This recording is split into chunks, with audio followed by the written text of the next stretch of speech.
बात है साल 1980 की। एक रशियन मैथमेटिशियन जिनका नाम था यूरी मेनिन, उन्होंने सबसे पहले इस क्वांटम सिस्टम के कॉन्सेप्ट को प्रस्तावित किया था। हालांकि 1980 की शुरुआत में रिचर्ड फेमन ने क्वांटम कंप्यूटर्स की संभावनाओं का कल्पना किया था और तभी रिचर्ड फेमन ने प्रस्तावित किया था कि क्वांटम कंप्यूटर्स एक ऐसा कंप्यूटर होगा जो केमिस्ट्री और फिजिक्स के प्रॉब्लम्स को जल्द से जल्द सोल्व करने में काफी प्रभावशाली होंगे, क्योंकि आज के कंप्यूटर्स से कुछ भी कार्यों को करने के लिए बाइनरी तर्क का उपयोग किया जाता है। लेकिन अगर हम क्वांटम मैकेनिक्स के नियमों का इस्तेमाल करें तो कई सारे कॉम्प्लेक्स कंप्यूटेशनल टास्क को करना बहुत ही ज्यादा सिंपल हो जाएगा। साल 2012 में जॉन प्रिस्केल नामक एक अमेरिकन थियोरेटिकल फिजिसिस्ट ने इस क्वांटम सुप्रीमेसी शब्द को क्लासिकल कंप्यूटर्स की तुलना में बहुत ही एडवांस सिस्टम को डिस्क्राइब करने के लिए बनाया था। और आज के इस वीडियो पे आप जानने वाले हो कि क्वांटम सुप्रीमेसी वास्तव में होता क्या है, क्वांटम सुप्रीमेसी में क्या अंतर होगा, उसी के साथ टेक्नोलॉजीज कंपनी ने अभी तक क्या हासिल की है और इसका डील यानी कि सौदा इतना बड़ा क्यों होता है। आप इस वीडियो को लास्ट तक जरूर देखिएगा, क्योंकि इस वीडियो पे आप क्वांटम सुप्रीमेसी का डिटेल इन्फॉर्मेशन जानने वाले हो।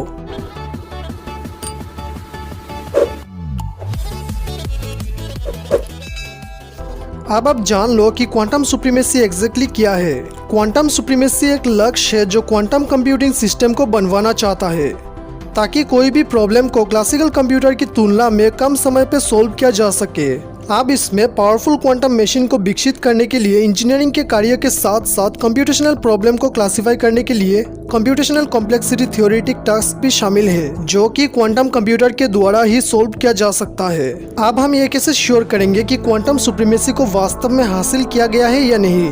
देखिए, क्वांटम सुप्रीमेसी को वेरीफाई करना सबसे मुश्किल कामों में से एक माना जाता है, क्योंकि यह कोई परमाणु विस्फोट या कोई रॉकेट लॉन्च की तरह नहीं है, जहाँ पे हम बस देखते हैं और तुरंत जान लेते हैं कि ये सफल होगा या नहीं। अब इस क्वांटम सुप्रीमेसी को वेरीफाई करने के लिए आपको दो चीजों का एक्यूरेटली प्रदर्शन करना होगा। इनमें से सबसे पहला और सिंपल डेमोन्स्ट्रेशन ये है कि क्वांटम के डिवाइसेस हर एक मुश्किल कैलकुलेशंस को बहुत ही जल्द सोल्व कर सकता है, जबकि क्लासिकल कंप्यूटर्स कभी भी उन कैलकुलेशंस को एफिशिएंटली सोल्व नहीं कर सकता। अब जो दूसरा डेमोन्स्ट्रेशन है वो काफी कॉम्प्लिकेटेड है, क्योंकि ये पता चलता है कि क्लासिकल कंप्यूटर्स उन्हीं सेम प्रॉब्लम्स को बहुत ही एफिशिएंटली यानी कि कुशलता और साइंटिस्ट के एक्सपेक्टेशन से भी बेहतर कर सकते हैं। और ये बात जब तक एक क्लासिकल कंप्यूटर ने प्रूफ कर दिया कि वो कोई भी विशेष कार्यों को ढंग से नहीं कर सकता, तब तक हमेशा यही चांसेस होता रहा था कि क्लासिकल कंप्यूटर्स एक अधिक इफेक्टिव और बेहतर एल्गोरिथम है जो एग्जिस्ट करता है। पर जब इसे प्रूफ किया गया तब पता चला कि इस तरह का कोई भी क्लासिकल एल्गोरिथम एग्जिस्ट ही नहीं करता और इसे बनने में बहुत समय लग सकता है। अब आप कुछ कंपनीज के बैटल को यानी कि उनके जंग को देखिए जो क्वांटम कंप्यूटर्स को बनाने में लगे हुए हैं। कई वर्षों से क्वांटम के डिवाइसेस काम कर रहे हैं, लेकिन क्वांटम डिवाइसेस कुछ चीजों के कारण ही क्लासिकल कंप्यूटर्स को बेहतर बनाते हैं। जैसे कि मान लो इन क्वांटम मशीनों द्वारा किए जाने वाले ज्यादातर काम हमारे डेली लाइफ्स में भी यूजफुल नहीं होते। साल 2016 में गूगल ने 9 क्यूबिट क्वांटम चिप का उपयोग करते हुए हाइड्रोजन मॉलिक्यूल का एक पूरी तरह से स्केलेबल क्वांटम सिमुलेशन को डेवलप किया था। अब ये क्यूबिट होता क्या है? देखिए, क्यूबिट का मतलब है क्वांटम बाइनरी डिजिट, जो कि एटम्स, आयंस, फोटॉन्स और इलेक्ट्रॉन से बनाया जाता है, ताकि ये सब मिलके कंप्यूटर मेमोरी और प्रोसेसर से किसी भी डिवाइस को कंट्रोल कर सके। और इसी के लिए क्वांटम कंप्यूटर्स क्लासिकल कंप्यूटर से 10 करोड़ गुना तेजी से काम कर सकता है। और इसी बात से आप अंदाजा लगा सकते हो कि क्वांटम डिवाइसेस कितना फास्ट और एडवांस्ड हो सकता है। अब बढ़ते हैं हमारे मेन टॉपिक की ओर। जब गूगल ने इस क्वांटम सिमुलेशन को डेवलप किया था, उसके बाद साल 2017 में इंटेल ने क्वांटम कंप्यूटिंग के लिए 17 qubit super conducting test chip का निर्माण किया था। और उसके बाद IBM ने भी 50 क्यूबिट चिप के साथ बार उठाया, जो 90 माइक्रोसेकंड के लिए अपना क्वांटम स्टेट को प्रिजर्व यानी कि सुरक्षित कर सकता है। अब गूगल जैसे बड़े बड़े कंपनीज इतने में नहीं रुका। साल 2018 में गूगल ने फिर से ब्रिस्टल कोन नामक एक 72 क्यूबिट प्रोसेसर का खुलासा किया। और फिर से साल 2019 में IBM ने दुनिया का पहला ऐसा commercial circuit based quantum computer को लॉन्च किया, जो कि IBM Q सिस्टम 1 से जाना जाता है। अब D-Wave सिस्टम, जो कि एक well funded Canadian quantum computing company है, ये कंपनी एक एक्सेप्शन बन के रह गया। साल 2015 में नासा के क्वांटम आर्टिफिशियल इंटेलिजेंस लैब में 1000 क्यूबिट से भी अधिक यानी कि 2 गुना क्वांटम कंप्यूटर्स को स्थापित किया गया था। इस कंपनी ने 2048 क्यूबिट्स के साथ सारे कंप्यूटिंग सिस्टम को बदल दिया।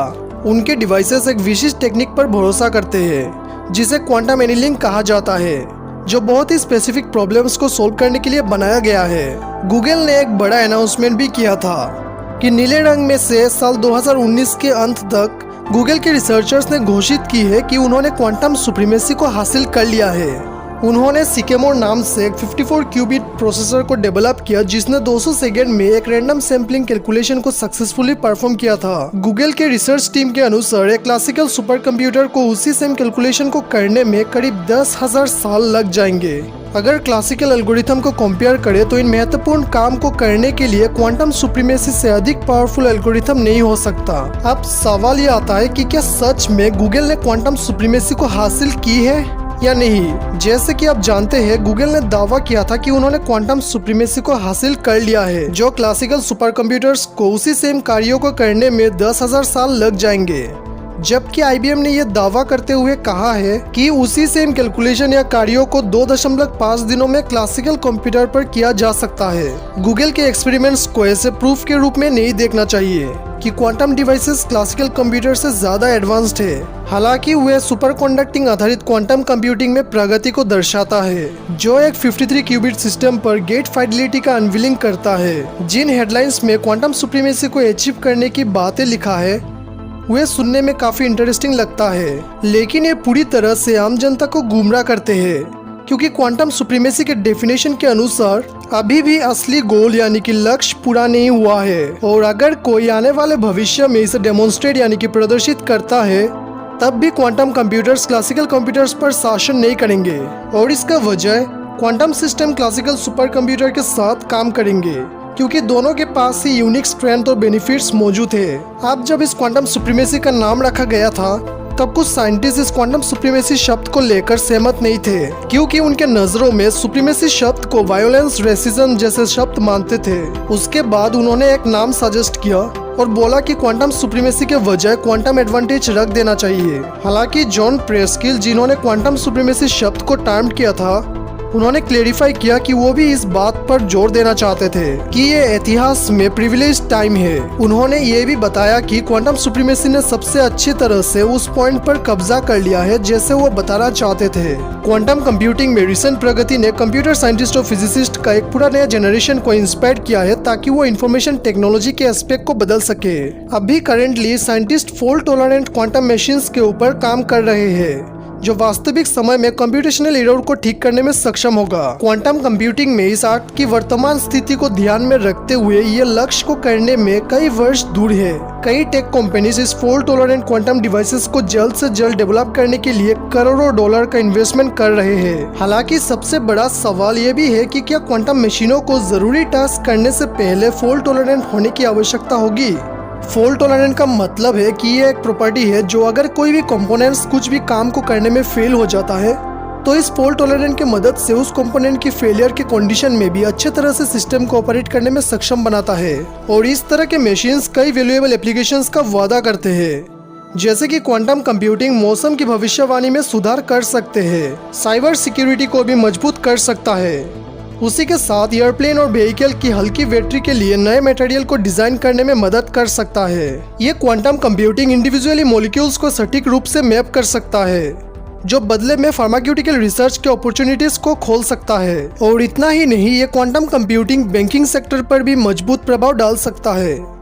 ये इन्वेस्टमेंट स्ट्रेटेजी के लिए फाइनेंशियल इशू को भी संभल सकता है, जो फ्रॉडलेंट यानी कि धोखाधड़ी ऑनलाइन ट्रांजैक्शन को भी पता लगाने में सक्षम होगा।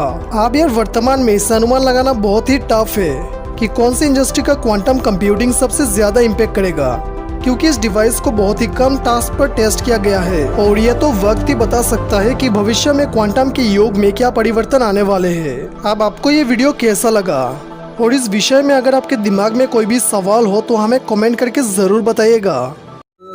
अगर आप ऐसे और भी इंटरेस्टिंग वीडियोस को देखना चाहते हो तो आप हमारे इस चैनल को सब्सक्राइब कर लेना और साथ में दिए गए घंटे को भी ऑन करके ऑल पे सिलेक्ट कर लेना, ताकि आने वाले वीडियोस आपसे मिस ना हो। और अगर आपको वीडियो अच्छा लगे तो वीडियो को लाइक कर देना, साथ में इस वीडियो को अपने तरफ से शेयर कर देना। मिलते हैं अगले वीडियो में और भी अच्छे और बेहतरीन टॉपिक के साथ। तब तक के लिए thank you very much for watching.